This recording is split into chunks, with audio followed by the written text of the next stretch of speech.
গুণী অভিনেতা, এত হাই বাজেট, তাতে একটা চরিত্রর পিছনে মিনিমাম ভাবনার ইনভেস্টমেন্ট থাকবে না, এটা বড্ড দৈন্যের কথা। রাজের সাথে আমি শুরু করেছিলাম, তাও আমি এরকম বললাম কেন?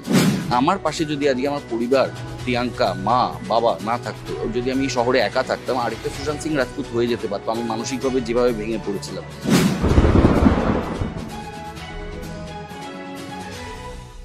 আমি একটু জানতে চাইবো যে ফেসবুকে কিছুদিন আগে তুমি একটা তোমার মতো করে একটা লেখা দিয়েছিলে, তাতে একটা সংযোগ করে দেওয়া হয় রাজ চক্রবর্তীর সংযোগ তোমাকে নিয়ে। তুমি কি বলবে এটা নিয়ে? তুমি যদি মুখ খোলো নি এটা নিয়ে।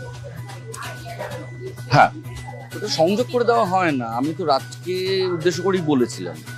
আমি তো কেউ হুট করে সংযোগ করে দিয়েছে, আমি এরকম মিন করিনি, এরকম মিথ্যে কথা আমি বলবো না।